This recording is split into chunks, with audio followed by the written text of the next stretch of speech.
Okay, good evening. Welcome to our presentation on the guidance we made with an international group of healthcare workers on awake proning in non-intubated COVID-19 patients. So my name is Stilma. I'm an intensive care nurse, nurse educator, and a PhD student. And I will be presenting this together with my co-author, one of the co-authors, Eva. Good evening, my name is Eva Akerman and I am also an intensive care nurse and a researcher working at the Karolinska University Hospital in Stockholm, in Sweden. And in this project, I have been involved in the group who work with practical application of awake proning. Yes. So the PROSEVA trials showed that benefit of prone positioning on mortality in patients with RDS in combination with lung protective ventilation. And it showed that prone positioning will lead to an improvement of oxygenation. And it was also used in patients with COVID-19 in the ICU worldwide. But because oxygenation was a serious problem in the COVID-19 patients, we thought maybe it could also lead to prevention of maybe possible intubation. And as prone positioning is a cheap intervention, we thought it would also be of value in resource-restricted settings. So our aim was to formulate a guidance on awake proning in COVID-19 patients, so before actual intubation.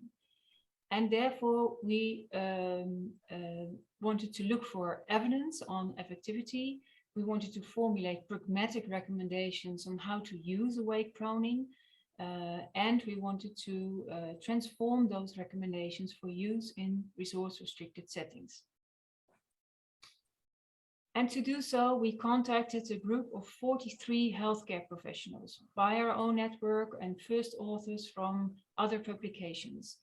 And they were intensive care nurses, intensivists, and physiotherapists from 13 different countries represented here in orange.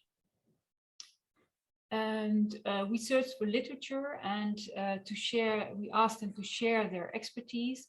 And we asked them if they wanted to participate in one or more of the 3 subgroups. So one group would be looking for literature, and the second group would be formulating pragmatic recommendations on how to use prone positioning.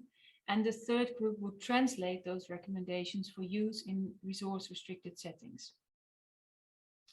But how do you work together with 43 professionals, all active in the midst of the pandemic of their country and with various backgrounds and busy schedules? So when we contacted people, we asked them if they were willing to participate, and after that, in which group they wanted to participate. And then we emailed instructions on what we would like them to do and with who they would be working together in an online Google document. And consecutively to each other's work, we were, building up the whole article and the guideline with the core team that was doing the editing and the process guidance. And in the Amsterdam AMC, we also, asked students from the Master Critical Care and medical students to participate in looking for literature and summarizing the evidence.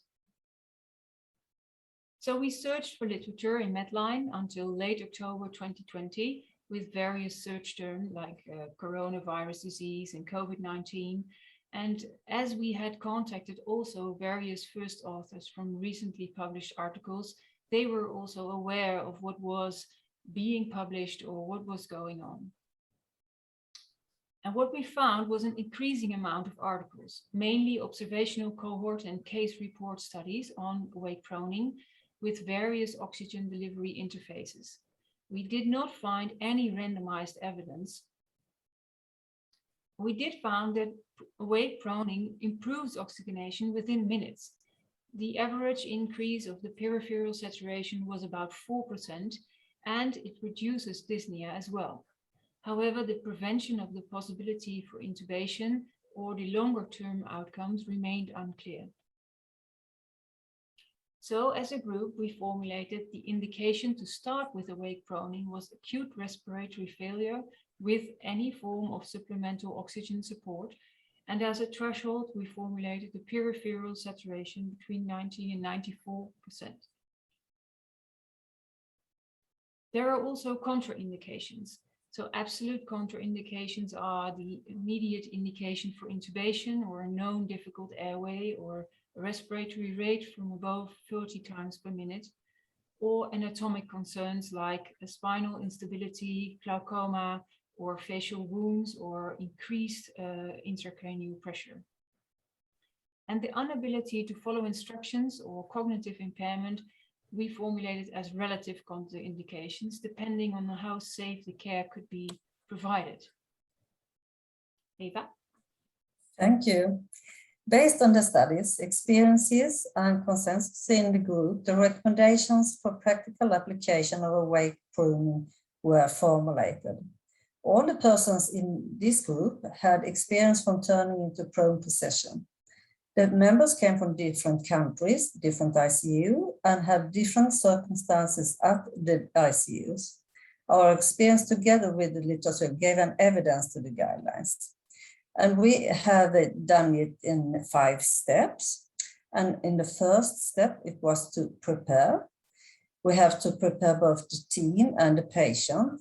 One of the big things is to inform the patient so they know what's going to happen both before turning and during the turning and after they have been turned into prone position.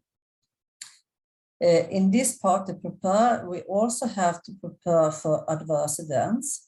Maybe the patients have to be intubated, or it could be a cardiac arrest, and we have to have the equipment near the patient.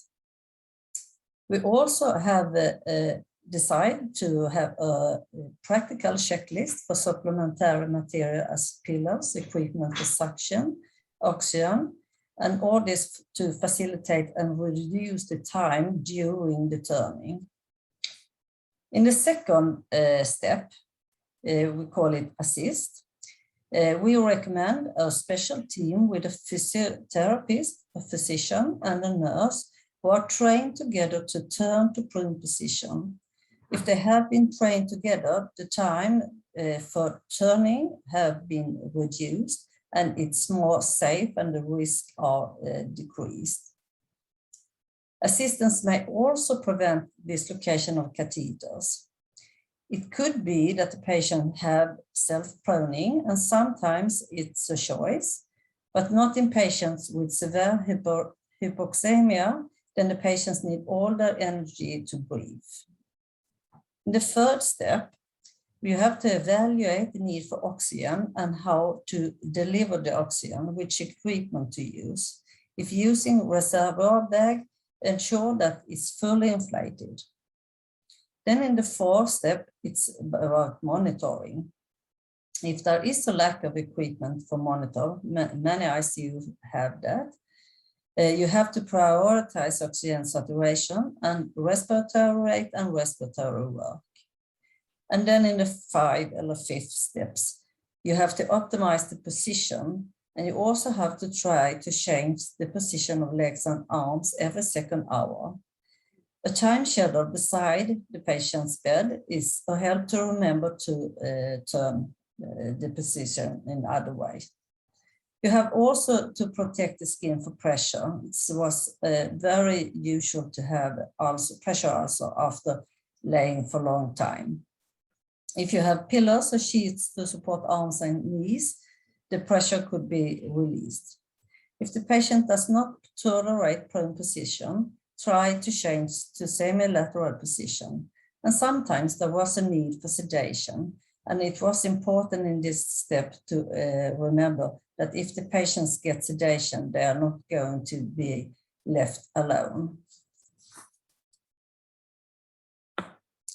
Then during awake proning, this picture is an example shared with one of the authors from France. And you can see that it's an open ward. And if patients was in